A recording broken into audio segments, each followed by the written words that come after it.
नवनिर्वाचित सदस्यांनी भारताच्या संविधानाशी एकनिष्ठ राहण्याची शपथ घेणे किंवा गांभीर्यपूर्वक प्रतिज्ञा करणे. नवनिर्वाचित विधानसभा सदस्या श्रीमती सुनेत्रा अजित पवार 201 बारामती जिल्हा पुणे विधानसभा मतदारसंघ व नवनिर्वाचित विधानसभा सदस्य श्री अक्षय शिवाजीराव कर्डिले 223 राहुरी जिल्हा अहिल्यानगर विधानसभा मतदारसंघ यांना शपथ देण्याच्या कार्यक्रमाची सुरुवात करीत आहे. भारताच्या संविधानाच्या अनुच्छेद 188 अन्वये माननीय अध्यक्ष महाराष्ट्र विधानसभा यांना शपथ देण्याबाबत विनंती करण्यात येत आहे.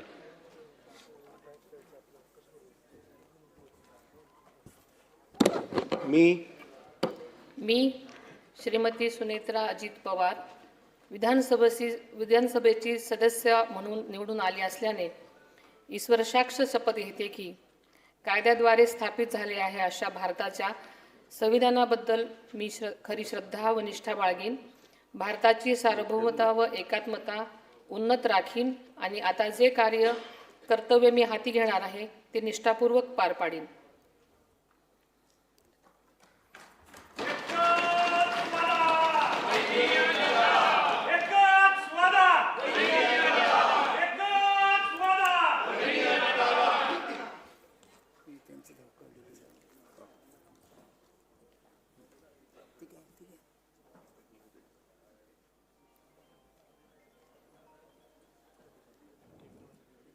श्री अक्षय शिवाजीराव कर्डिले.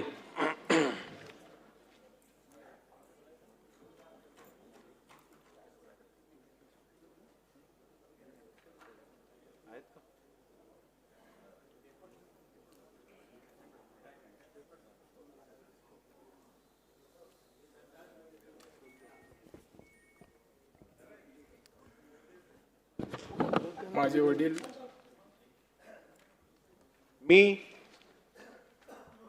मी अक्षय अलका शिवाजीराव कर्डिले विधानसभेचा सदस्य म्हणून निवडून आलो असल्याने ईश्वर साक्ष शपथ घेतो की कायद्याद्वारे स्थापित झाले आहे अशा भारतीय संविधानाबद्दल मी खरी श्रद्धा व निष्ठा बाळगीन, भारताची सार्वभौमता व एकात्मता उन्नत राखीन आणि आता जे कर्तव्य मी हाती घेणार आहे ते निष्ठापूर्वक पार पाडेन.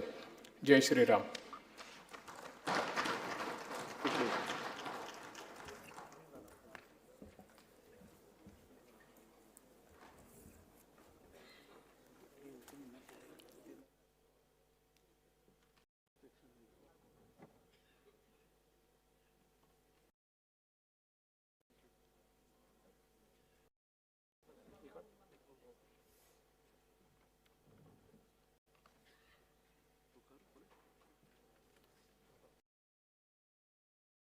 अध्यादेश सभागृहाच्या पटलावर ठेवणे. माननीय मुख्यमंत्री. अध्यक्ष महोदय, मी आपल्या अनुमतीने भारताच्या संविधानाच्या अनुच्छेद 213(2) क अन्वये सन 2026 अध्यादेश क्रमांक 5 महाराष्ट्र शासकीय कर्मचाऱ्यांच्या बदल्यांचे विनियमन आणि शासकीय कर्तव्य पार पाडताना होणाऱ्या विलंबास प्रतिबंध सुधारणा अध्यादेश 2026 सभागृहासमोर ठेवतो. अध्यादेश सभागृहासमोर ठेवण्यात आला. माननीय उपमुख्यमंत्री तथा नगरविकास मंत्री. अध्यक्ष महोदय, मी आपल्या अनुमतीने भारताच्या संविधानाच्या अनुच्छेद 213(2) क अन्वये सन 2026 अध्यादेश क्रमांक 9 महाराष्ट्र नगरपालिका कायदे सुधारणा अध्यादेश 2026 सभागृहासमोर ठेवतो. अध्यादेश सभागृहासमोर ठेवण्यात आला. माननीय उच्च व तंत्र शिक्षण मंत्री. महोदय, मी आपल्या अनुमतीने भारतीय संविधानाच्या अनुच्छेद 213(2) क अन्वये सन 2026 अध्यादेश क्रमांक 6 महाराष्ट्र सार्वजनिक विद्यापीठ दुसरी सुधारणा अध्यादेश 2026 सभागृहासमोर ठेवतो. अध्यादेश सभागृहासमोर ठेवण्यात आला. माननीय उद्योग मंत्री. अध्यक्ष महोदय, मी आपल्या अनुमतीने भारताच्या संविधानाच्या अनुच्छेद 213(2) क अन्वये सन 2026 अध्यादेश क्रमांक 7 महाराष्ट्र औद्योगिक विकास सुधारणा अध्यादेश 2026 सभागृहासमोर ठेवतो. अध्यादेश सभागृहासमोर ठेवण्यात आला. माननीय आदिवासी विकास मंत्री. अध्यक्ष महोदय, मी आपल्या अनुमतीने भारतीय संविधानाच्या अनुच्छेद 2 क अन्वये सन 2026चा महाराष्ट्र अध्यादेश क्रमांक 4 महाराष्ट्र राज्य अनुसूचित जमाती आयोग सुधारणा अध्यादेश 2026 सभागृहासमोर ठेवतो. अध्यादेश सभागृहासमोर ठेवण्यात आला. माननीय सामाजिक न्याय मंत्री. माननीय अध्यक्ष महोदय, मी आपल्या अनुमतीने भारतीय संविधानाच्या अनुच्छेद 213(2) क अन्वये सन 2026चा महाराष्ट्र अध्यादेश क्रमांक 3 महाराष्ट्र राज्य अनुसूचित जाती आयोग सुधारणा अध्यादेश 2026 सभागृहासमोर ठेवतो. अध्यादेश सभागृहासमोर ठेवण्यात आला. माननीय रोजगार हमी योजना मंत्री. माननीय अध्यक्ष महोदय, मी आपल्या अनुमतीने सन 2026चा महाराष्ट्र अध्यादेश क्रमांक 8 महाराष्ट्र रोजगार हमी सुधारणा अध्यादेश 2026 विधानसभा सभागृहाच्या पटलावर ठेवण्याची विनंती सन्मान्य सभागृहास करीत आहे. अध्यादेश सभागृहात ठेवण्यात आला. सन 2026-27च्या पुरवणी मागण्या सादर करणे. माननीय अध्यक्ष महोदय, मी आपल्या अनुमतीने सन 2026-27च्या पुरवणी मागण्या सभागृहात सादर करतो व असे करीत असताना मी सभागृहाच्या असे निदर्शनास आणू इच्छितो की भारतीय संविधानाच्या अनुच्छेद 205 व 203 खंड 3 खाली मिळालेल्या अधिकारात महाराष्ट्राचे माननीय राज्यपाल महोदयांनी सन 2026-2027च्या पुरवणी मागण्या विचारात घेण्यात याव्यात अशी शिफारस या सन्माननीय सभागृहास केली आहे. सन 2026-2027च्या पुरवणी मागण्या सभागृहात सादर करण्यात आल्या आहेत. पुरवणी मागण्यांचे विवरणपत्र माननीय सदस्यांना महाराष्ट्र विधिमंडळाच्या व शासनाच्या संकेतस्थळावरून तसेच टपालखान्याद्वारे उपलब्ध करून देण्यात येत आहे. या मागण्यांवर चर्चा व मतदान दिनांक 29 व 30 जून 2026 रोजी होईल.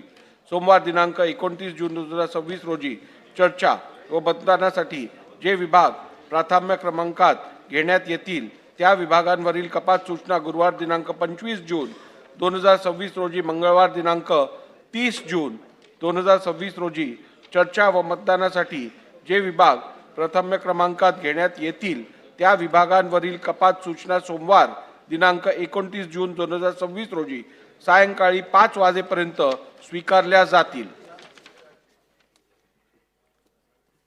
विधानसभेने संमत केलेल्या विधेयकांना विधान परिषदेची संमती व दोन्ही सभागृहांनी संमत केलेल्या विधेयकांना राज्यपालांची अधिसंमती मिळाल्याचे जाहीर करणे.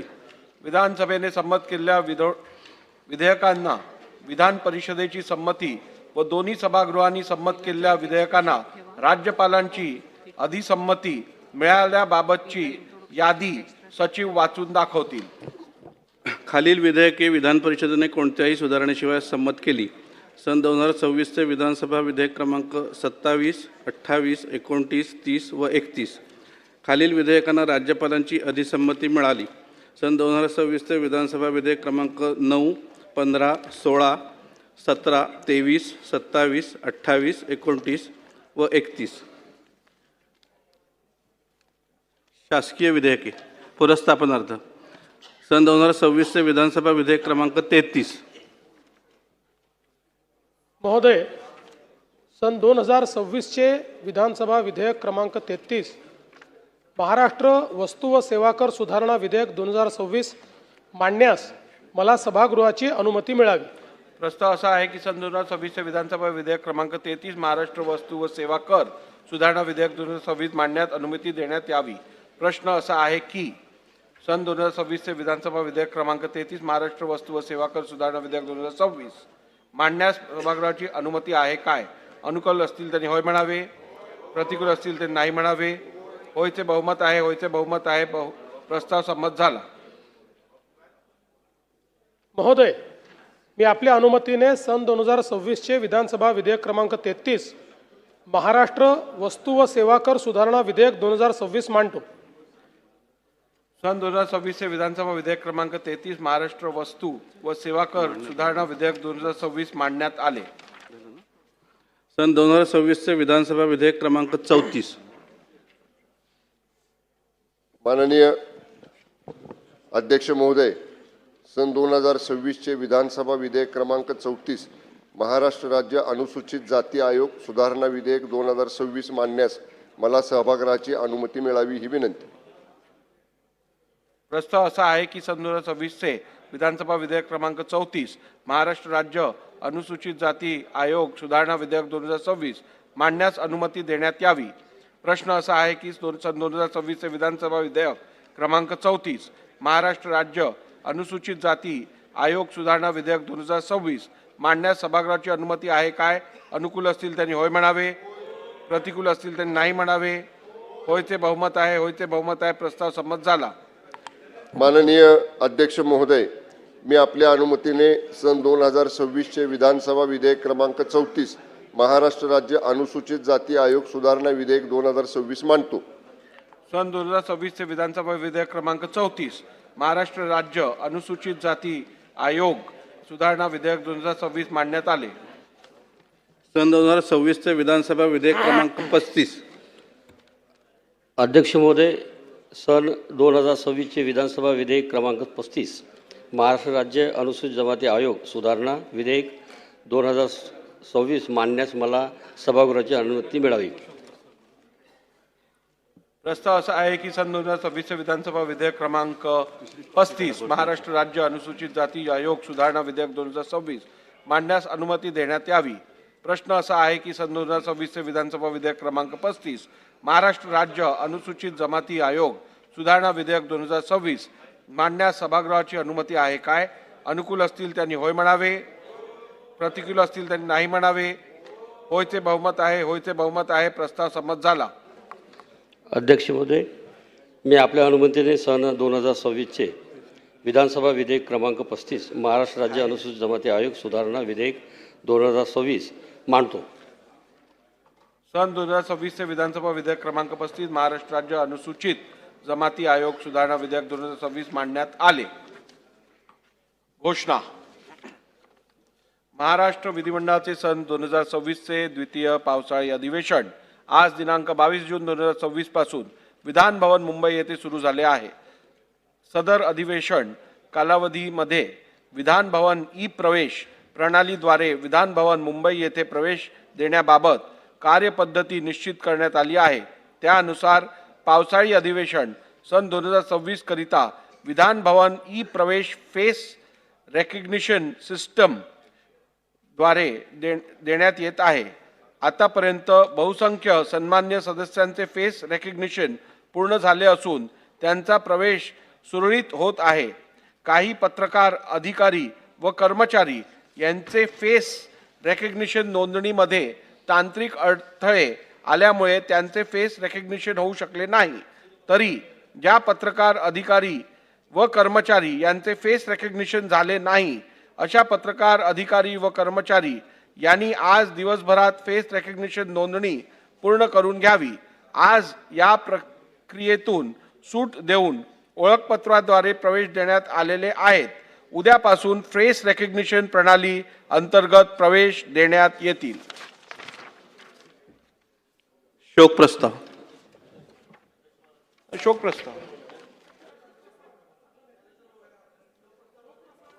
मी विनंती केली आहे अध्यक्ष महाराजांना विनंती केली. अध्यक्ष महाराज शोक प्रस्ताव करू द्या ना, काय तो आपला विषयच आहे. पण अध्यक्ष महाराज आपला जूनचा महिना आता संपत आहे अध्यक्ष महाराज. आणि आपल्याला लक्षात असेल की राज्याचे मुख्यमंत्री देवेंद्र फडणवीस साहेबांनी बजेट अधिवेशनात सांगितलं होतं की अल निनोचा परिणाम यावेळेस दुष्काळावर जाणार आणि ती परिस्थिती आता आलेली आहे. अध्यक्ष महाराज, आपण नद्या थांबवल्या नाहीत, त्याचं पाणी थांबवलं नाही, नाल्यांचं पाणी थांबवलं नाही, धरणं असतील, तलाव असतील, त्याचं पाणी आता सगळं कोरडं पडलेलं आहे. जमिनीतला पाणी पण आतमध्ये गेलेलं आहे. पिण्याचं पाणी अनेक गावामध्ये आज नाही, शहरामध्ये नाही. अरे काय तुम्हाला त्रास आहे का? नाही नाना भाऊ, मी तुम्हाला थोडक्यात मी तेच सांगत आहे अध्यक्ष महाराज, तेच सांगत आहे अध्यक्ष महाराज. अशा भयावह परिस्थितीमध्ये मला असं वाटतं की अध्यक्ष महाराज, आपण विधिमंडळाच्या कामकाजामध्ये शोकप्रस्तावानंतर कामकाज घेत नाही. पहिलेच अधिवेशन थोडक्या दिवसाचं आहे, 14 दिवसाचं अधिवेशन. अध्यक्ष महाराज, माझा आपल्याला विनंती आहे आणि माननीय मुख्यमंत्र्यांना माझी विनंती आहे सभागृहाचे नेते म्हणून, संदर्भित विषयावरती सभागृहात सकारात्मक चर्चा होईल या संदर्भातली जबाबदारी मी घेत आहे. योग्य चर्चा घडवून आणीन. बसा. शोक प्रस्ताव. शोक प्रस्ताव.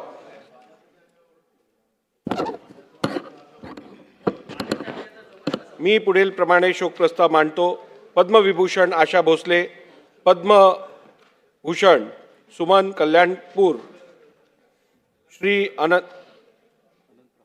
अनंतराव नारायण थोपटे, माजी विधानसभा सदस्य व माजी मंत्री, सर्वश्री विठ्ठलराव लक्ष्मणराव धोटे, बळीराम कुडूजी कोटस्कर पाटील, कृष्णराव नानासाहेब देशमुख, पटल्या लंगडा मावस्कर, वसंतराव दोधा सूर्यवंशी, सुरेशकुमार कन्हैयालाल जेठलिया, श्रीमती उषादेवी कृष्णराव जगदाळे व श्रीमती शकुंतला नंदकिशोर शर्मा, माजी विधानसभा सदस्य यांच्या दुःखद निधनाबद्दल हे सभागृह अतीव्र दुःख व्यक्त करते. पद्मविभूषण आशा भोसले यांचा जन्म 8 सप्टेंबर 1933 रोजी सांगली येथे झाला. पंडित दीनदयाल मंगेशकर यांच्या संगीताचा वारसा घेऊन जन्माला आलेल्या मंगेशकर भावंडे ही भारताच्या आणि मराठी लालाटीचे वैभव आहे. आशा भोसले या पंचरत्नापैकी एक होत्या.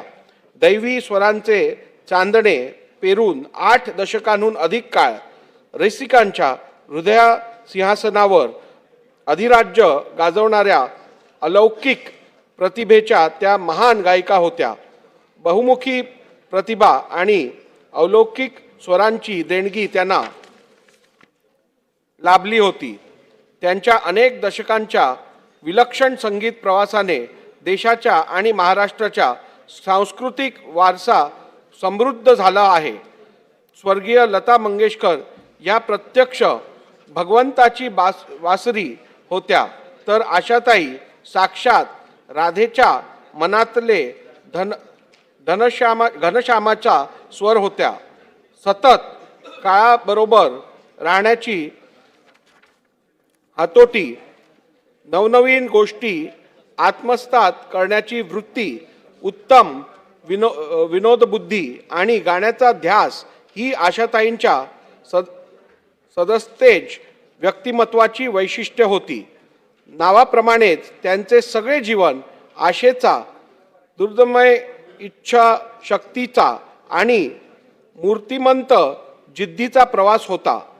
वैयक्तिक आयुष्यात अनेक आघात झेलूनही भोगलेल्या दुःखाला खूप म्हणून त्या जगत राहिल्या आणि आयुष्याच्या अखेरपर्यंत इतरांना आनंद देत राहिल्या.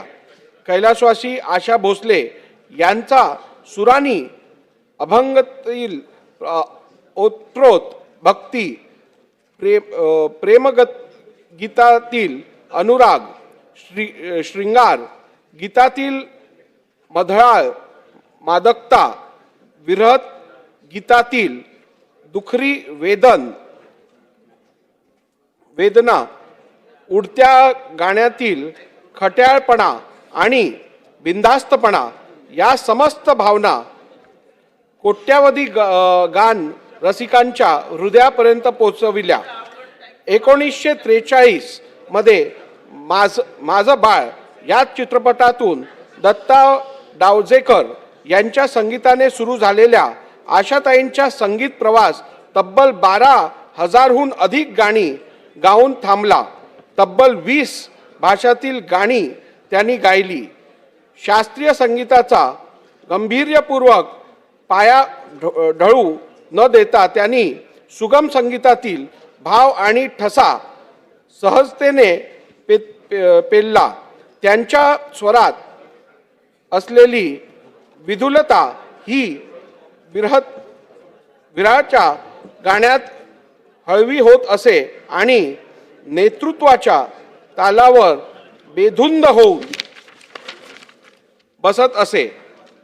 बालगीतापासून ते पॉपपर्यंत आणि नाट्यगीतापासून ते लावण्यांपर्यंत असे वैविध्यपूर्ण शब्दांचे हृदयरूप त्यांनी आपल्या स्वरातून दाखविले. कैलासवासी आशा भोसले यांनी भारतीय संगीत क्षेत्रात दिलेली योगदान अतुलनीय आहे. त्यांना अनेक पुरस्कारांनी गौरवण्यात आले आहे. भारत सरकारने त्यांना पद्मविभूषण पुरस्कार प्रदान केला आहे. महाराष्ट्र शासनाने महाराष्ट्र भूषण पुरस्कार देऊन त्यांच्या यथोचित सन्मान केला आहे. भारतीय चित्रपट सृष्टीतील सर्वोच्च दादासाहेब फाळके पुरस्कार त्यांना प्राप्त झाला आहे. अशा या असामान्य, महान, अद्वितीय आणि जगभरातील संगीत प्रेमींच्या मनावर गेले 8 दशके अधिराज्य गाजविणाऱ्या स्वर सम्राज्ञीचे रविवार दिनांक 12 एप्रिल 2026 रोजी दुःखद निधन झाले. कैलासवासी सुमन कल्याणपूर यांचा जन्म 28 जानेवारी 1937 रोजी ढाका येथे झाला. त्यांना लहानपणापासून चित्रकला व संगीताची आवड होती. त्यांनी मुंबई येथील सेंट कोलंबो हायस्कूलमध्ये शालेय शिक्षण पूर्ण केले. चित्रकलेची विशेष आवड असल्याने त्यांनी सर जे स्कूल ऑफ आर्ट्समध्ये शिक्षण घेतले. सन 1958 मध्ये त्यांचा रामानंद कल्याणपूर यांच्याशी विवाह झाल्यानंतर त्या सुमन कल्याणपूर म्हणून परिचित झाल्या. चित्रकलेपासून सुरू झालेल्या त्यांचा प्रवास संगीताची प्रचंड ओढ असल्याने गायिकेकडे येऊन पोचला. पंडित केशवराव भोळे, उस्ताद खान अब्दुल रहमान खान तसेच मास्टर नवरंग यांच्याकडे त्यांनी संगीताचे धडे घेतले. शुक्राची चांदणी या मराठी व मंगू या हिंदी चित्रपटापासून त्यांनी आपल्या पार्श्वगायनाची कारकीर्द सुरू केली. मराठी, हिंदी, बंगाली, गुजराती, पंजाबी, आसामी, ओडिया, कन्नड अशा अनेक भाषांमध्ये त्यांनी हजारो गाणी गायली. भारतातील तब्बल 740 चित्रपटांसाठी त्यांनी पार्श्वगायन केले. कैलासवासी कल्याणपूर यांनी गेल्या 6 दशके शब्दांच्या गाभ्यातील अर्थ, त्या अर्थाला बिलगून असलेल्या भावना आपल्या अत्यंत मधुर आणि नितळ आवाजाच्या सहाय्याने संगीत रसिकांच्या हृदयापर्यंत पोहोचवण्याचे काम केले. गझल, ठुमरी, भक्तिगीत हे त्यांचे आवडीच गायन प्रकार होते. निंबोणीच्या झाडामागे, अरे संसार, केशवा माधवा, तुझ्या नामात रे गोडवा यासारखे एकापेक्षा एक अजरामर भाव गीते भक्तिगीते त्यांनी गायली. भारतीय संगीत क्षेत्रातील दैवी आणि सुरेल असा त्यांचा स्वर होता. त्यांचा आवाज म्हणजे शालीनतेचा साज होता. कैलासवासी कल्याणपूर यांनी आपल्या मधुर, सुरेल आणि भावस्पर्शीय आवाजाने भारतीय संगीत विश्व समृद्ध केले आहे. संगीत क्षेत्रात त्यांनी दिलेल्या योगदानाची दखल घेऊन सन 2023 मध्ये त्यांना भारत सरकारने पद्मभूषण पुरस्काराने गौरवले आहे. मध्य प्रदेश सरकारने त्यांना लता मंगेशकर पुरस्कार प्रदान केले आहे. या व्यतिरिक्त पुल स्मृती पुरस्कार, ग.दि.मा. पुरस्कार अशा अनेक पुरस्कारांनी त्यांना गौरविण्यात आले आहे. आपल्या मधाळ आणि दैवी सुरांनी गेली अनेक दशके श्रोत्यांच्या मनावर अधिराज्य गाजवणाऱ्या या ज्येष्ठ पार्श्वगायिकेचे रविवार दिनांक 31 मे 2026 रोजी दुःखद निधन झाले. कैलासवासी अनंतराव नारायण थोपटे यांचा जन्म 11 जानेवारी 1933 रोजी पुणे जिल्ह्यात भोर तालुक्यातील हातनेशी येथे झाला. त्यांचे शिक्षण BA GDC and A पर्यंत झाले होते. कैलासवासी थोपटे यांनी राजगड ज्ञानपीठ संस्थेची स्थापना करून भोर येथे अनेक शाळा, महाविद्यालये सुरू केली. भोर तालुक्यातील विद्यार्थ्यांच्या सोयीकरिता वसतिगृहे सुरू केली. त्यांनी डोंगरी विकास परिषदेचे निमंत्रक, रायरेश्वर डोंगरी विभाग विकास परिषदेचे अध्यक्ष, भोर पाणी परिषदेचे अध्यक्ष म्हणून उत्तम कार्य केले होते. त्यांनी राजगड सहकारी साखर कारखाना, दत्त दिगंबर सहकारी कामगार संस्थेचे संस्थापक अध्यक्ष म्हणून कार्य केले होते. ते पुणे जिल्हा मध्यवर्ती सहकारी बँक, महाराष्ट्र राज्य सहकारी भूविकास बँक तसेच पुणे जिल्हा सहकारी दूध उत्पादक संघाचे संचालकही होते. कैलासवासी थोपटे सन 1972, 1980, 1985, 1990, 1995 व 2004 असे 6 वेळा पुणे जिल्ह्यातील भोर मतदारसंघातून महाराष्ट्र विधानसभेवर निवडून आले होते. त्यांनी सन 1983 ते सन 1993 या कालावधीत उच्च व तंत्रशिक्षण, दुग्ध विकास, पशुसंवर्धन, मत्स्य व्यवसाय, कामगार व रोजगार हमी योजना, वाहतूक व पुनर्वसन खात्याचे मंत्री म्हणून उत्तम कार्य केले होते. अशा या ज्येष्ठ समाजसेवकाचे गुरुवार दिनांक 4 जून 2026 रोजी दुःखद निधन झाले. कैलासवासी विठ्ठलराव लक्ष्मणराव धोटे यांचा जन्म 5 सप्टेंबर 1934 रोजी चंद्रपूर जिल्ह्यातील राजुरा येथे झाला. त्यांचे शिक्षण BA LLB पर्यंत झाले होते. कैलासवासी धोटे यांनी महात्मा गांधी विद्यालयाची स्थापना करून राजुरा येथील गोरगरीब विद्यार्थ्यांच्या शिक्षणाची सोय केली होती. राजुरा प्राथमिक शिक्षण संस्थेचे ते अध्यक्ष होते.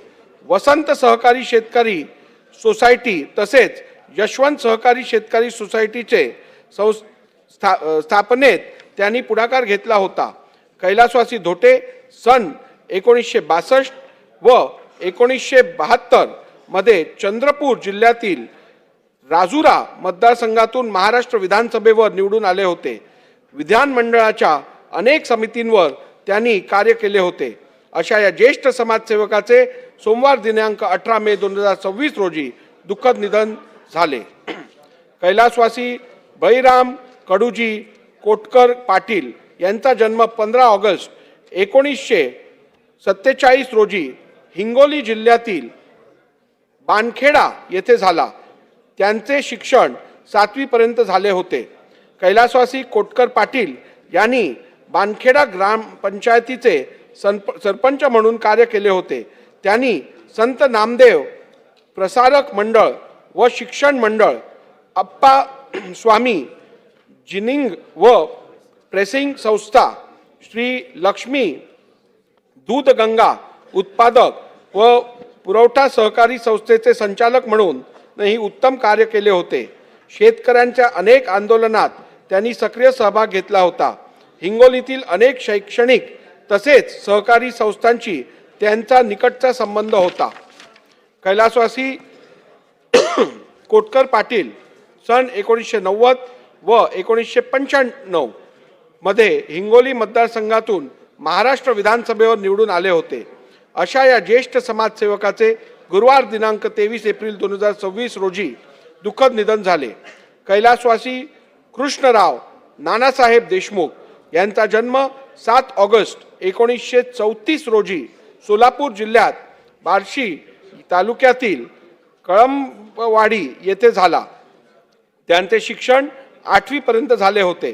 कैलासवासी देशमुख यांनी कळंबवाडी ग्रामपंचायतीचे सरपंच तसेच बार्शी पंचायत समितीचे सभापती म्हणून उत्तम कार्य केले होते.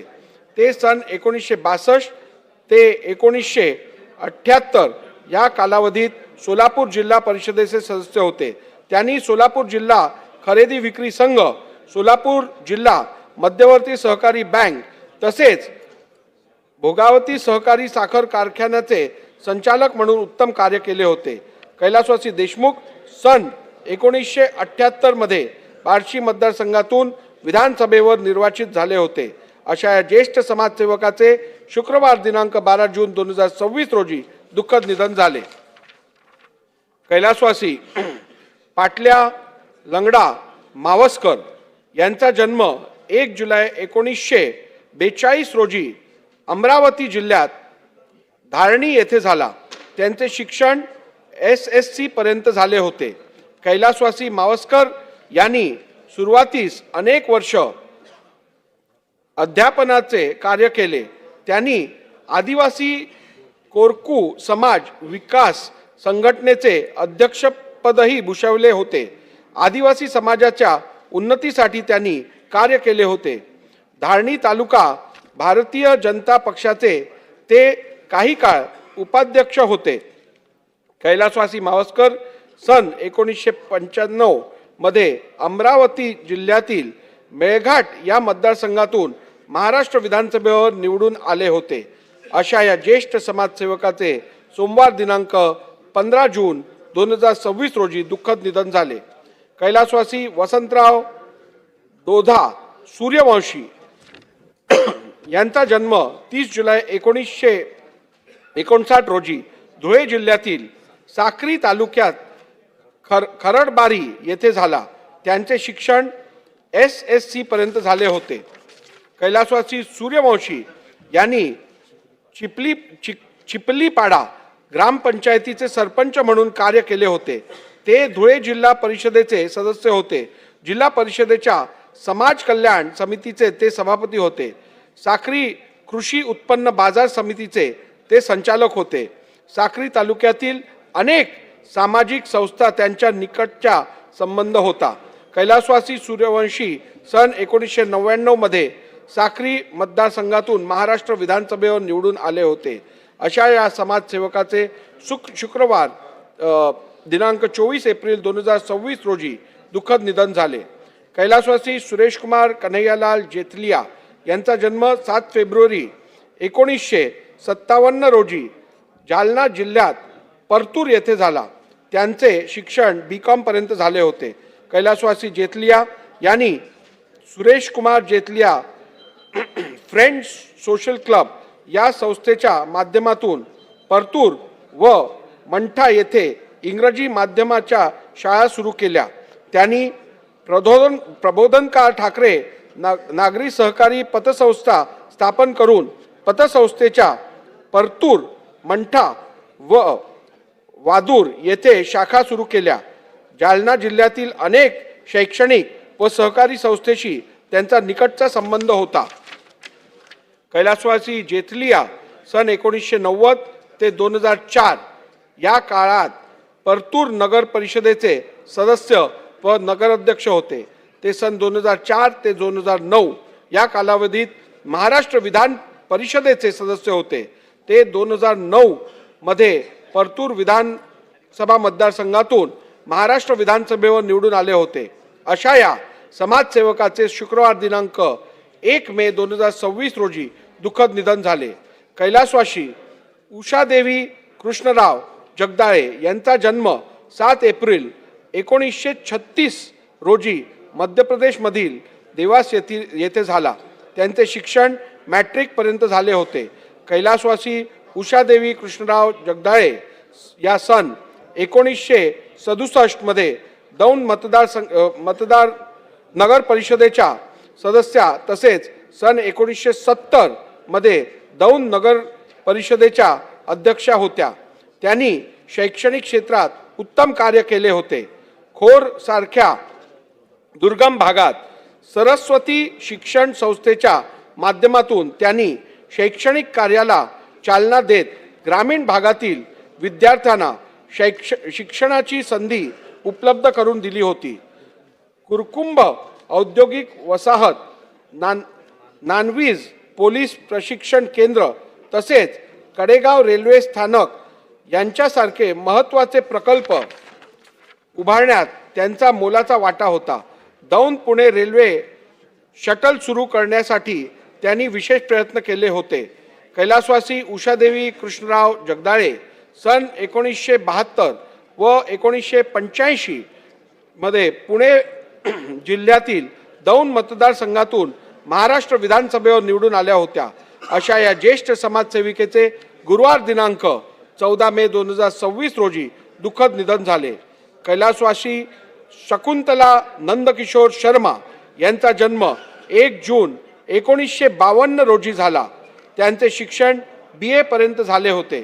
कैलासवासी शकुंतला शर्मा यांनी जालना आदर्श भगिनी महिला मंडळाच्या सदस्या, जालना जेसी क्लबच्या सचिव म्हणून उत्तम कार्य केले होते. समाजवादी अभियान मंडळाच्या त्या अध्यक्षा होत्या. जालना जिल्ह्यातील बदनापूर मतदारसंघाच्या सर्वांगीण विकासासाठी त्यांनी विशेष प्रयत्न केले होते. कैलासवासी शकुंतला शर्मा सन 1980 मध्ये बदनापूर मतदारसंघातून महाराष्ट्र विधानसभेवर निवडून आल्या होत्या. अशा या समाजसेविकेचे मंगळवार दिनांक 28 एप्रिल 2026 रोजी दुःखद निधन झाले. सन्मान्य सदस्यांनी स्तब्ध उभे राहून शोक प्रस्ताव संमत करावा अशी विनंती आहे.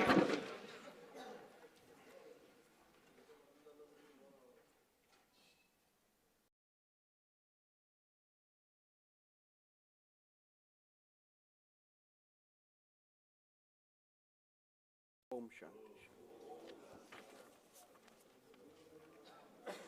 सदस्यांनी खाली बसावे. शोक प्रस्ताव संमत करण्यात आला आहे. प्रस्तावाची एक प्रत व विधिमंडळाचे स्मृतिपत्र शोकाकुल कुटुंबियांकडे पाठवण्यात येईल.